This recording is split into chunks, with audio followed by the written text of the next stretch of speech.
اعوذ باللہ من الشیطان الرجیم بسم اللہ الرحمن الرحیم۔ آج کا ہمارا سبق سورہ احزاب، اس کی ابتدا ہے جی، اور یہ مدنی صورت ہے۔ اس کا مطلب ہے احکامات اس کے اندر جو ہیں وہ جو انسانوں سے مختلف نوعیت کے وابستہ ہیں ان کا تذکرہ اس میں پایا جائے گا۔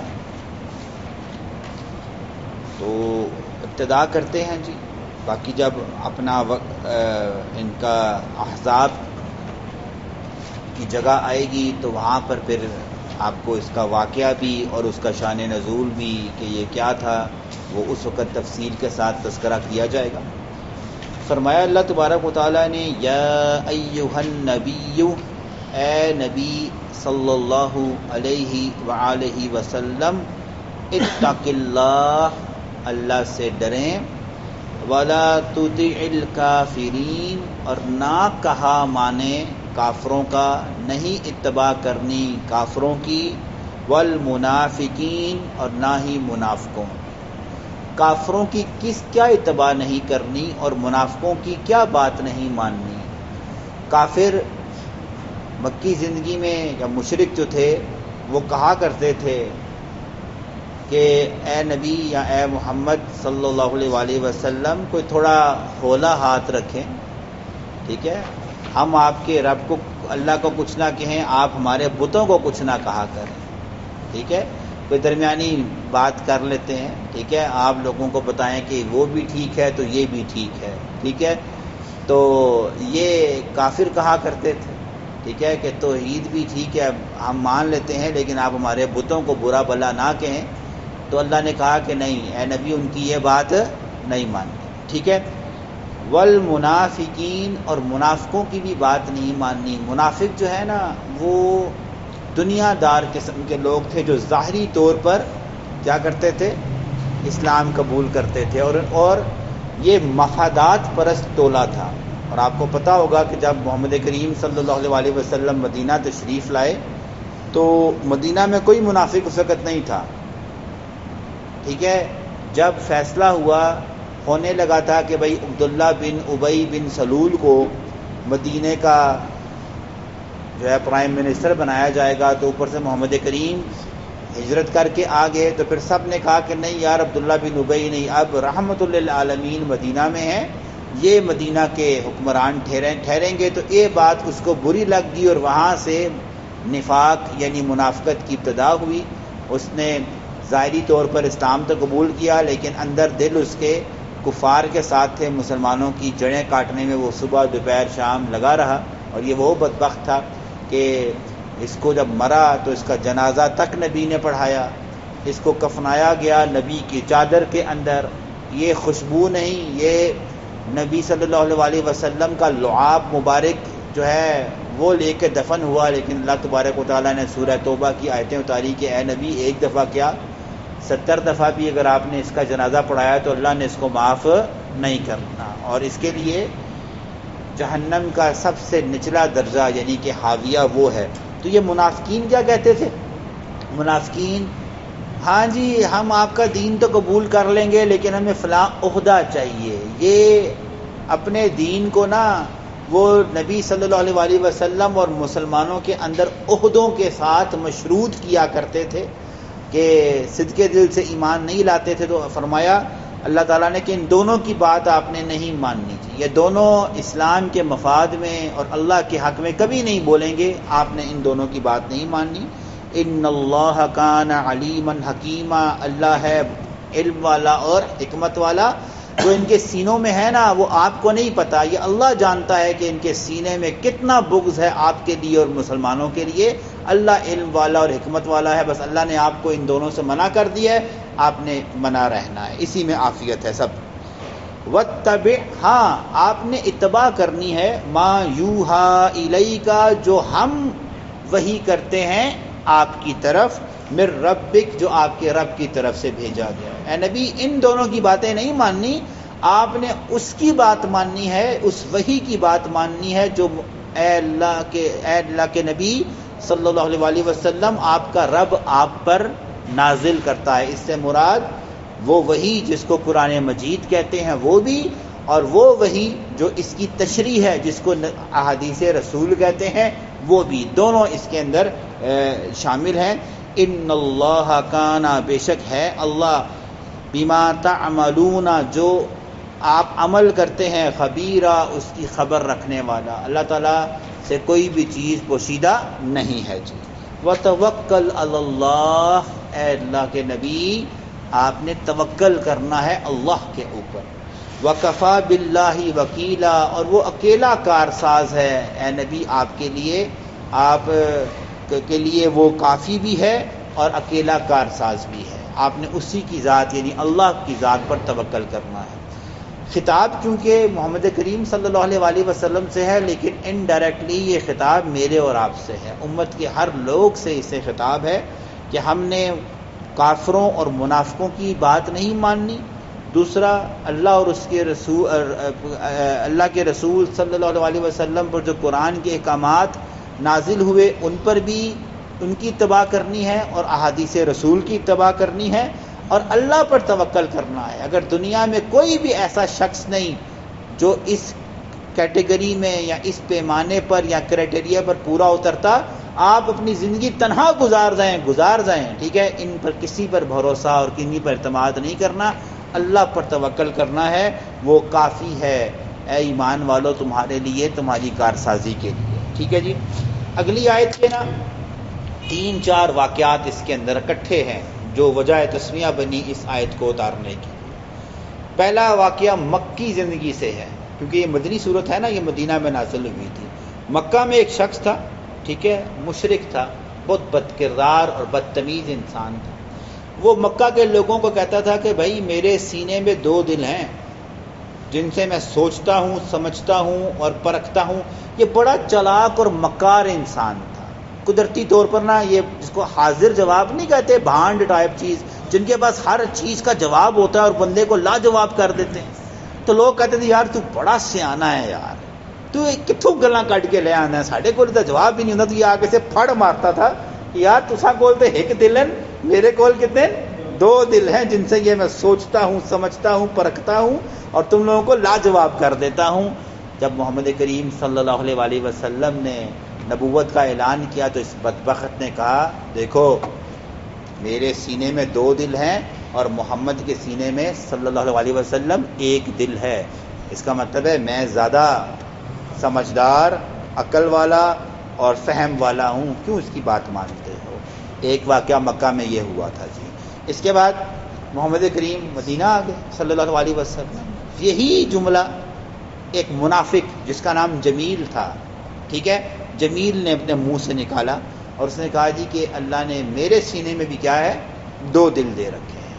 ٹھیک ہے، 1 دل سے میں اسلام کی باتیں سنتا ہوں، ٹھیک ہے، دوسرے دل سے جب میں منافقوں کے پاس جاتا ہوں تو ان کی باتیں سنتا ہوں. میں نے آپ سے کہا تھا نا مفادات والے لوگ ہوتے ہیں. جب مسلمانوں کا مفاد ہوتا تھا تو ادھر چلے جاتے تھے، جب مشرکین مکہ سے مفاد ہوتا تھا تو ادھر. تو یہ بڑے فخر سے کہتا کہ میرے اندر 2 دل ہیں.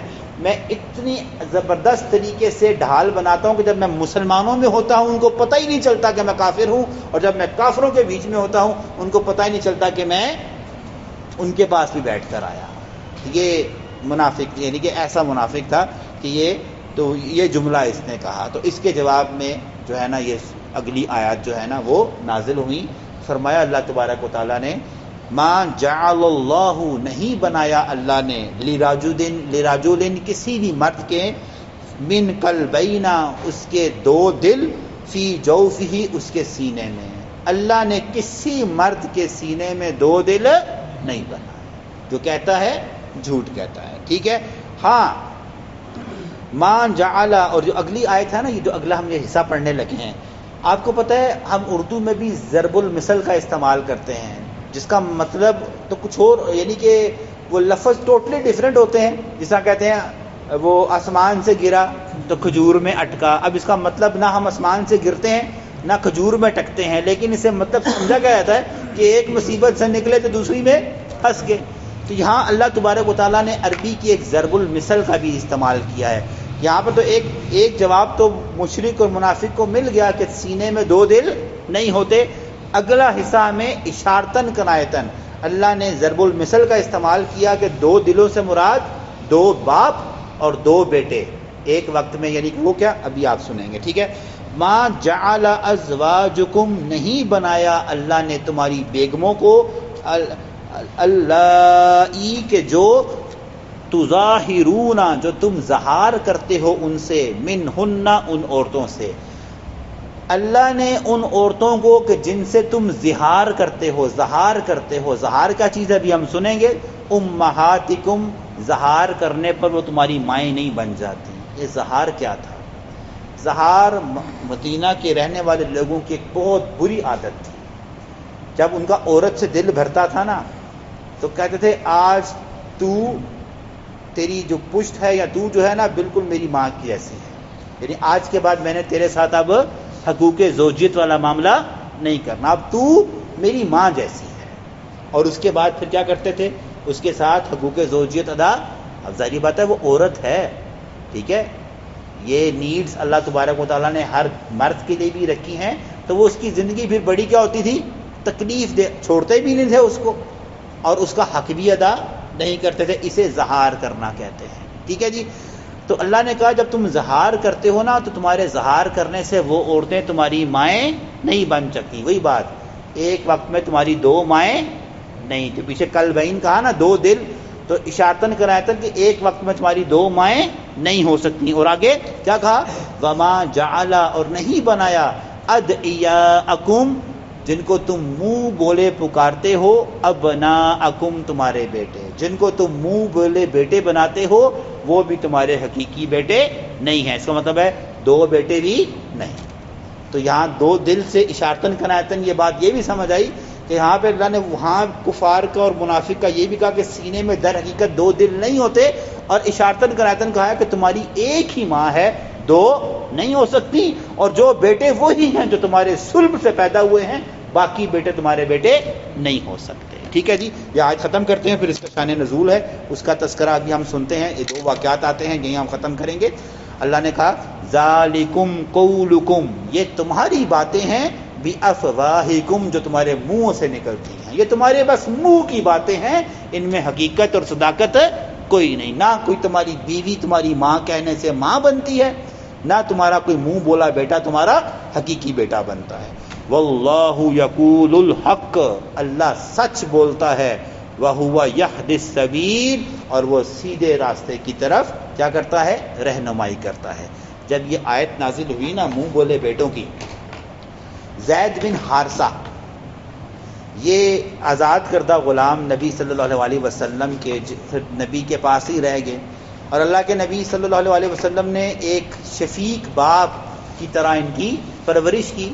ابھی یہ آیتیں اتری نہیں تھیں تو سب نے کیا کہنا شروع کر دیا؟ زید بن حارثہ نہیں، زید بن محمد، کہ یہ محمد کریم کے بیٹے ہیں. ٹھیک ہے جی. ایک یہ کہنا شروع کر دیا. تو اب اگلی آیت میں آپ سنیں گے اللہ تبارک و تعالیٰ نے منع کر دیا. دوسرا واقعہ ابو حذیفہ رضی اللہ تعالیٰ عنہ کے گھر پیش آیا. انہوں نے ایک چھوٹے بچے جس کا نام سلم تھا کہ سلیم تھا، ان کو کیا کیا؟ پالا. ابھی وہ چھوٹے تھے، اوپر سے ابھی یہ آیت نازل ہو گئی کہ تمہارے بیٹے جو ہے نا منہ بولے بیٹے تمہارے حقیقی بیٹے نہیں ہوں گے. پریشانی میں نبی صلی اللہ علیہ وسلم کے پاس آئے، کہا اللہ کے نبی اب تو اللہ نے یہ حکم نازل کر دی ہے، اب بچہ تو میں نے یہ پرورش کر کے پال لیا ہے، اب کل کلان جب یہ بڑا ہوگا تو پھر اس کا مطلب ہے یہ تو میری بیوی کے لیے نامحرم ہو گیا. ٹھیک ہے، تو مجھے کیا کرنا چاہیے؟ اب تو اللہ نے منہ بولے بیٹے بھی، میں تو اس کو بیٹا بنا کے لایا تھا نا، اب تو اللہ نے کہا یہ رشتہ ہی نہیں ہے. اس کا مطلب اگر یہ رشتہ نہیں ہے تو پھر اس سے میری بیوی کا اور میری بیوی کا اس سے پردہ بنتا ہے جب یہ تھوڑا بڑا ہو جائے گا.